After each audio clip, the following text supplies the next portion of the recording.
How's it going? Max Cook here. What are you kidding me? I'm at the Jet Propulsion Laboratory. I'm out in Cañada Flintridge, Steve, but it feels like an oasis of big minds. I mean, I've already met a woman who was 850,000 times smarter than I am.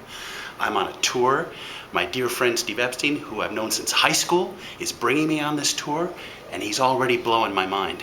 We're gonna look at rockets. We're gonna figure out how stuff goes into outer space. You can forget Star Wars. You can take your Star Trek and go over there. Lost in Space with the no. This is the real outer space. Are you ready? I don't have any wine. I'm completely sober and very excited. I'm high on space.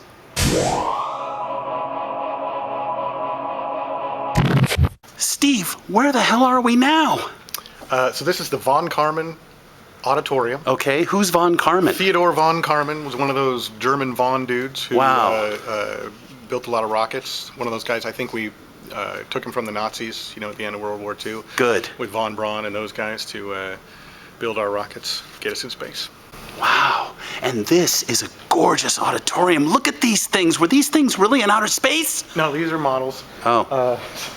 But this is the auditorium that when we have our press conferences after we land something on Mars or do something like that or go into orbit around a planet. And they have the press conference where all the nerds in blue shirts sitting up there. This is where that happens. Wow. And then the models. This first one is a half scale, so it's half the size of the actual one. Okay. Of the Mars Reconnaissance Orbiter, or MRO. MRO, okay. Which orbits Mars. Okay. As the name implies. Wow. Launched in 2005. It's been there since 2007 or something. Okay. But it's key for us in terms of communicating with our rovers, specifically Curiosity, because the rover's in one place on the planet, and communication is line of sight. So we would only be able to communicate when they're actually pointing at us. Right. But the orbiter orbits Mars every, 90 minutes or something like that. Uh-huh. And so it's constantly picking up data from the rover, and then anytime it's in position, it relays that data back to Earth. So is it called a rover because it's like a little robot dog that you control? I mean, why is it called that? Because it roves. Roves. Around. Okay. It roams. It doesn't sit in one spot. As opposed, a lander would just sit. Right. A rover moves around. It's kind of like an Irish thing, the Irish rover. Exactly. Look at this thing. This is a full-scale model of Voyager, one of our greatest achievements, right? Yeah. Voyager, there were two Voyagers that launched in 1977, 1 and 2, on a grand tour of the solar system. Voyager 1 was in the news last year, or the year before maybe now, because it's finally reached what we call interstellar space. It's not in our solar system technically anymore. Which is pretty cool. It's the furthest man-made object ever. Look at you standing here with a cup of 7-Eleven coffee, knowing each and every thing that's going on in here with these things. So I should tell you, this model, though, the extra cool thing about this model is this was, I'm told, actually Voyager 3. They could have launched a third one. They had one. But then funding or whatever, it didn't happen. But this was it. So this was a flight-capable thing. Over the years, though, it's been pilfered for parts and stuff, and they've replaced them with fake parts. Did you just turn into your natural color of blue? Because that was really awesome and I eerie. think the lights they changed. You're really one of those avatars, aren't you? Yeah, I am. I'm not nearly thin enough to be an avatar. The Voyager mission is the one, though, that had the gold record on it. Gold record. That was produced by Carl Sagan. Okay. And has all the sounds of Earth on it. Oh, those must be horrible sounds, the sounds of Earth. They're kind of hilarious. Is it like a bunch of people farting? So this significant thing this is a model, but where's the original? The original is in orbit around Saturn. Still, and will be for another year or so. Until it has to come home. No, it doesn't come home. Oh. We end up crashing it into Saturn. Oh, that's sad. Do people get emotional about those things around here? Absolutely. Oh, yeah. I mean, they've invested their whole careers in this stuff. Wow. We're about to lose you, buddy, but thanks for your service. Yes, it's been one of the most significant scientific instruments in the history of humankind in terms of what it's given us information-wise about the solar system, about Saturn, about the origins of everything, the possibilities for life in the universe. Oh, I hope so. And this little guy is called the Huygens Probe. Huygens Probe? Named after, like everything, named after an old long-haired European scientist. This was on Cassini, and it launched off of Cassini and landed on Cassini's moon Titan. Mm-hmm. So it's significant for a number of reasons, including the only man-made object to land on a body outside of a near Earth. You know, like we've only landed on Earth, the Moon, and Mars. Right. But this has landed on a moon of Saturn, which is much, much further away. Wow. You're turning blue again. I gotta say, this stuff intimidates the fuck out of me. Uh-oh, but I'm learning a lot, and we're about to watch a movie on exactly what this place is. I feel like Isabella Rossellini's gonna come out and sing Blue Velvet. Wow, that was an amazing 20 minutes. Narrated by Harrison Ford, appropriate. You guys are doing some important things out here. You're monitoring asteroids. You're exploring the universe. You're taking pictures of planets. You've landed on Mars. You're figuring out what's going on Mars. You know, this is getting closer and closer and closer to something. And at the end, Harrison said that we are all made up of atoms, okay? Atoms from the universe. So when you look up and you see a star in the sky, Harrison Ford said you're looking up at your brother or your sister or your mom and your dad. I didn't expect this to be so profound, Steve. It's pretty fucking profound. They don't serve wine here, do they? Not on Fridays. Now, Steve, who's this dude? That's von Karman. That's the man. That's him. That's his shrunken, petrified head that we put here. All the big ones. We keep their brains in jars in another building. Sort of looks like the Emperor from the dark side. Yeah. But he's all light. I like his head. Look at that hair. This is where he was posing to be on a coin. Space money. Look at that vein. That's some serious thinking.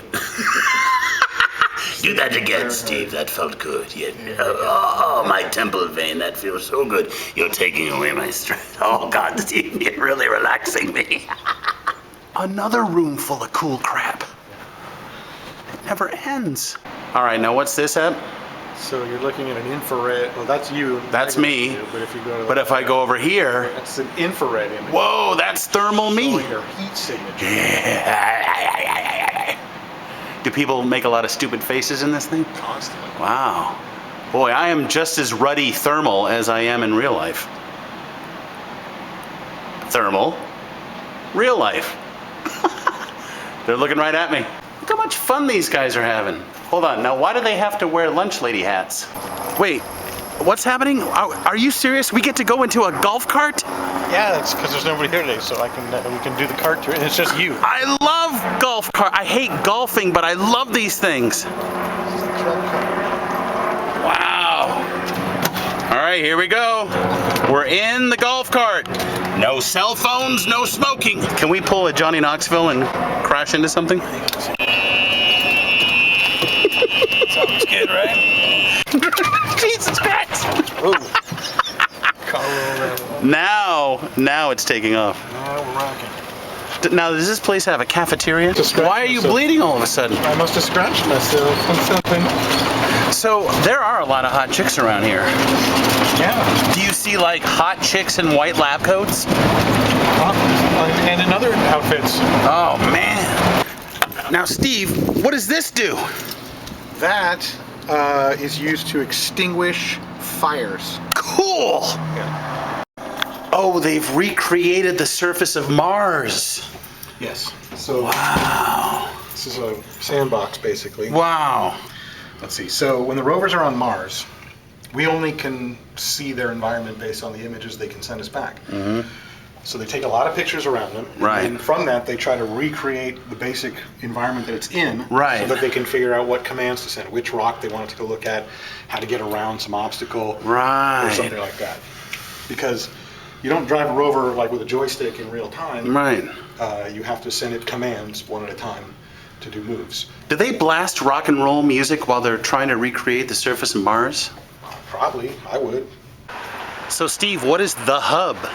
So we're not Google, but we have a bunch of little cool collaborative think spaces around the lab where people can get together in little teams and work on stuff. And you know, when you're trying to come up with ideas like how to land a 1-ton rover on Mars. Sure.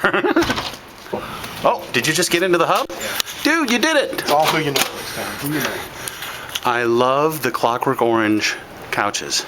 Yeah. Look at this.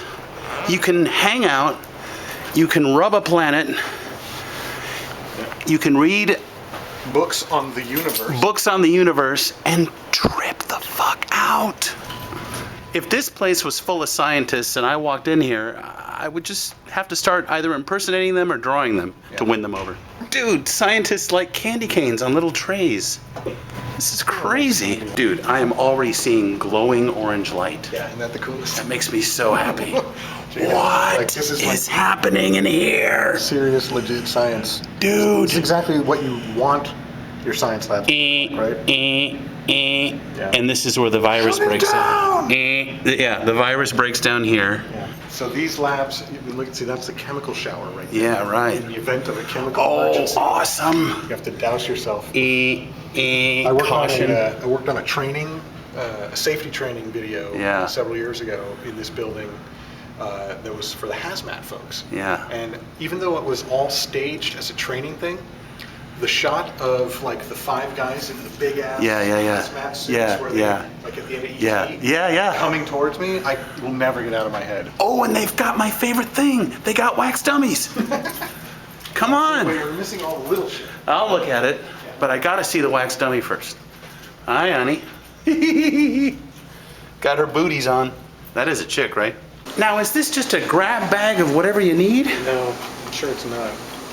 I mean, it's probably going away, but Okay. everything that comes through JPL, Yeah. because it's kind of a government facility, Right. has to be properly cataloged, registered, tagged, labeled, and disposed of in whatever the government does with waste. Here, do something with all this. Science It is a playroom for scientists. That's what we're in right now. or engineer. Or engineers. This whole wall is whiteboard. I come in here sometimes and this whole thing is covered with very Wow. specific stuff. Am I allowed to draw on it? Probably not. Sure.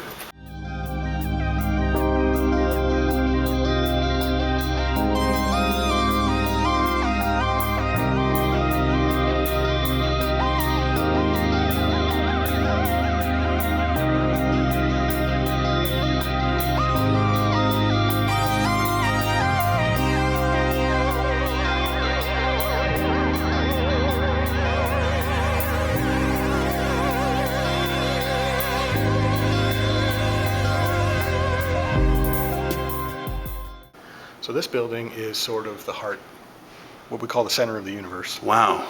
Should I be shitting my pants? Oh. So this is mission control. Mission control. The minute we get a signal from AI, it's going to happen in this room. Yeah, this is where it'll come first. There must be just a constant undercurrent of anticipation in here. Like all of a sudden something could go off grid or alert or something. It's amazing.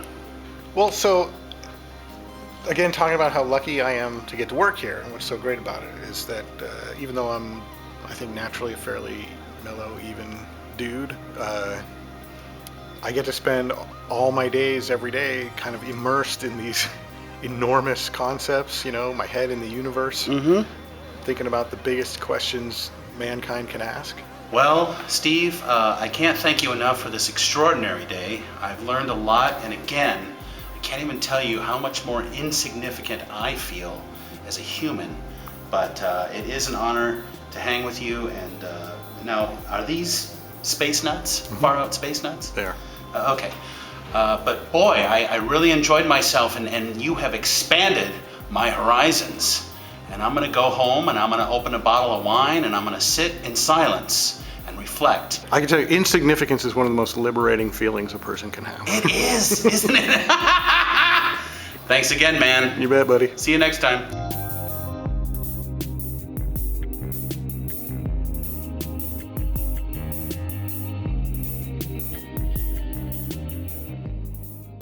Now this is a man made of styrofoam. He's just hanging out.